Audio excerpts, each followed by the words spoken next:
Hey again, everybody. It's Guardian Enzo.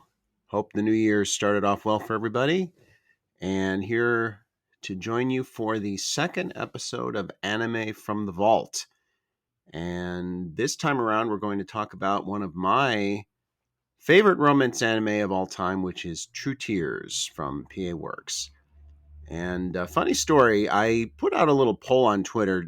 I'm not going to do these things by poll, generally speaking, but I was just kind of curious. So, put out a poll on Twitter with a bunch of choices on what people would like me to do for a From the Vault feature. My only requirement for these, other than obviously that it has to be a series I really like, is something from my pre-blogging days. Something that I haven't really covered on the website extensively. And to my surprise, True Tears won that by a pretty comfortable margin over Fooly Cooly, which came in second, actually. But there you go. I guess True Tears is a series that it's infamous as much as famous, has a lot of fans, as well it should. One thing I will say before we go any further is this review. I can't do a From the Vault on True Tears without spoilers. I'm sorry, it's just impossible. So if you haven't seen the series and don't want to be spoiled, and I think you could enjoy it even after you were a little bit spoiled. But if you totally want to avoid spoilers, I can't avoid them in this. You can't talk about True Tears without talking about the shipping wars, without all the other stuff that went along with it. And that's when I say True Tears is infamous as much as famous. In part, that's because I think what's fascinating about this series is the extraneous stuff that goes along with it as much as the show itself, which was an incredibly impassioned shipping war. It was very, very heated discussion at a time when anime discussion online was almost entirely in forums and very, very well peopled and often quite intense. For me, it represents a series that's one of my favorite romance anime of all time. Like I said,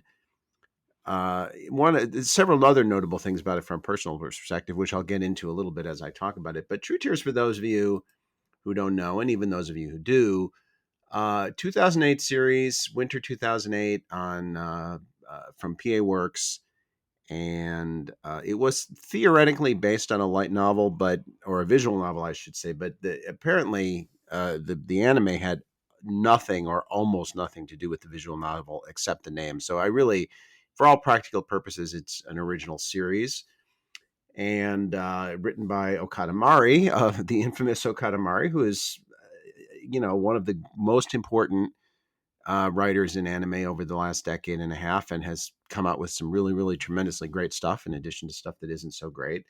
Directed by Nishimura Junji, who's really maybe the top director at PA Works, although not everything he's done has been great.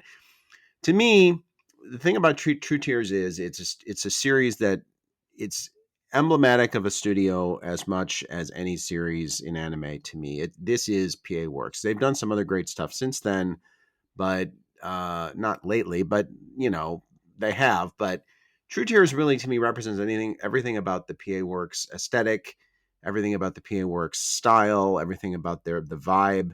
It's even set in Toyama, which is where they're based, and it's a kind of an amalgam of different places rather than one specific town. It's not Nanto specifically, but parts of it are modeled after Nanto. It's the story, really. You could call it a love triangle. It's actually a love quadrangle, but the fourth wheel of it is sadly well outside the game. Main character Shinichiro Nakagami, and he's a high school student, as heroes of these things often are. Uh, a particular character class, which I'll get to in a minute. The two main rivals here are Hiromi Yuasa. Nazuka Kaori, by the way, is the voice actress here, did an absolutely fantastic job, who's been living with him since they were kids. Um, his mother, who's a bit of a troublesome character here, resents her for reasons that are for much of the series unclear, and lies to her and tells her that Shinichiro is her brother, which he's not. So that results in her being somewhat cold to him as they live together, which puzzles him. And they're clearly both in love with each other pretty much. The third member of this tripod is Noe Isurugi, who is really a classic anime character, a certain archetype, as all the characters are archetypes here to an extent, but she really is. She's the Genki girl, short, the Genki girl, short, wildly energetic, eccentric.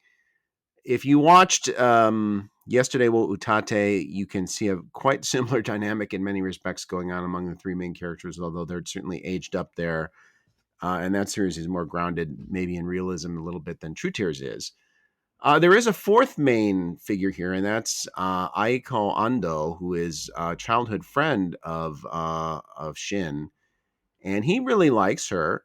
But as a friend, he almost views her as a sister more than Hiromi, who lives with him, who he does not view as a sister at all. His best friend is another is Miyokichi Nobuse, who's I think a really good best friend character actually. Hiroyuki Yoshino does the voice on here. It's kind of the classic.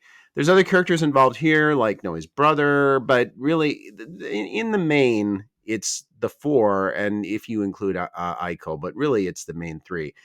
And the really, realistically, the shipping wars involved with Noe and Hiromi were unusual, A, in their intensity for sure, and I think B, also because of just how dead even it was. Really, if you followed this at the time, I was following the series. I wasn't blogging it, as I said, on Anime Suki forums, which at that time had a huge membership, and you would get hundreds and hundreds of posts on every episode. Much of that has probably gone over to Reddit now, I guess it's fair to say, or even Discord. But at that time, Anime Suki was the big dog when it came to anime discussion. And it was really, I think, if not evenly split between those two, almost evenly split, and which is remarkable and unusual. And Hiromi is kind of dark and troubled and has been in a lot of pain, and she's reacted to that pain by closing off. Noe is she's got trouble too, but she reacts to it the opposite way. She becomes even more extroverted and eccentric. And, um, they're both great characters. I had a strong personal preference for one over the other. And the one thing I would say, another thing that's notable about True Tears is that it's one of the very, very, very, very rare anime romances where the route I was rooting for actually won, and that almost never happens. So that was a big shocker too. I never expect in any anime romance. I never expect that's a triangle. At least I never expect the pairing I root for to win. Going all the way back to my days of reading Sand Chronicles at Borders and in their cafes, and knowing it was going to end badly for me, and it did. So a huge shock for me to have the character I was rooting for end up with the main character. But she did. And it's like I say, this to me is really the emblematic PA Works series. It's really beautiful. They're so less so now, I think, than they used to be. But they used to be. They had a very kind of impressionistic art style, a romantic art style that was quite different from Kyoto Animation or any other studio that had their own signature style. PA Works style was to me very very romantic visually, and I really think it was best exemplified in True Tears, much as KyoAni's native style was best exemplified in Hyoka. True Tears is it's a beautiful series. It's very well acted. It's very dramatic. It's one core. It's 13 episodes. It's an original series that plays like an original series. Like it has a start, a middle, and an end, and a very definitive structure that goes through the entire series. And it was written custom for the slot and ended when it was ready to end. And that's something you sometimes struggle to see. Yes, with adaptations, but surprisingly often these days with originals too, which almost feel like they weren't written for the time slot they had. So, as far as a recommendation is concerned, I just think it's a wildly entertaining series. It's one of the great anime romances of all time, in my opinion, and many other people's opinion as well. You'll probably end up with a very strong rooting interest one way or the other, which may or may not leave you liking the ending. I was lucky; it did. I think yesterday wo Tate was the revenge for that. I paid for that karma years later with getting the opposite of what I wanted at the end, but that's okay. And I think this is a series too that during those legendary discussions on Anime Suki, where I was often a participant, I think I remember this because I really felt like I summed up Shinichiro in a very, very, I think, concrete way, because he was really an archetype, and I never really understood that archetype so well until True Tears. But he is the ultimate good boy. He And as I said at the time, there are very few things as humiliating for a teenage boy to be as a good boy, but it's not a choice, it's a compulsion. He does folk dancing, he dresses conservatively, he writes cute children's book with cute illustrations.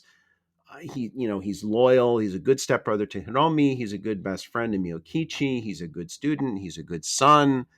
But what he wants in his heart is to be a threat. He wants to be someone that other people take notice of, that makes them nervous. That's what teenage males usually want, and he can't do it because he's a good boy, and that gets him into trouble with Noe. It gets him into trouble with Hiromi, and it gets him into trouble in life generally. But it's not a choice; it's a compulsion. It's a compulsion, and as I said at the time, stop him before he helps again.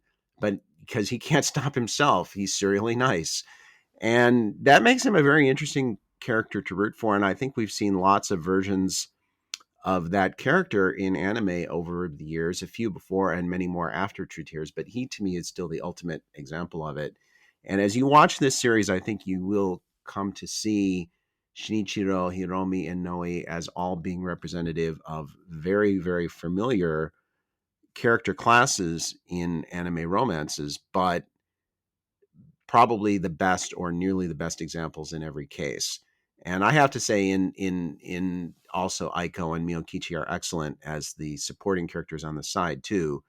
Even if they're not directly involved in the romance angle, and they would like to be, but nevertheless, they're very good supporting characters as well. So that's True Tears. It's an emotional roller coaster, no question about it. So if you watch it, be prepared for a little bit of getting jerked around. For me, it's probably time to watch it again, because it's now been probably 7 or 8 years since I've seen it, and it is a great series. It's a series that's lived on, I think, with anime fans. It has retained a certain loyal following all these years. Some of them bitterly, bitterly salty about how it ended. Some of them ecstatic, but generally still enraptured and still caught up in it. And there's a reason for that. It's I think it's hard to say Okada's best original work. It's right up there, probably with Anohana for me. A very different, totally different sort of series, but in many ways, they both represent the core element of Okada's style as a writer in different ways, two different aspects of that core style of hers. So PA Works, Nishimura, Okada, a great romance, a great triangle, a great shipping war, beautiful series, lovely music. Can't go wrong, really. Just be prepared to be emotionally tested by it a few times before it's over. And that is episode 2 of Anime from the Vault. I hope you've enjoyed it. And as I said, it's not my intention to do these based on polling, but it was interesting to get a little pulse of the fans on it. This was clearly something a lot of people wanted to hear about. So there you go. Two Tiers. We'll be back with many more of these in the future to go along with manga recommendations and other good stuff. So I hope you'll stay tuned for all that. As always, it seems like it's the ultimate YouTube cliche, but if you like what you see, please subscribe, please like, and I look forward to hearing from you in the comments. As always, thanks a lot and stay frosty.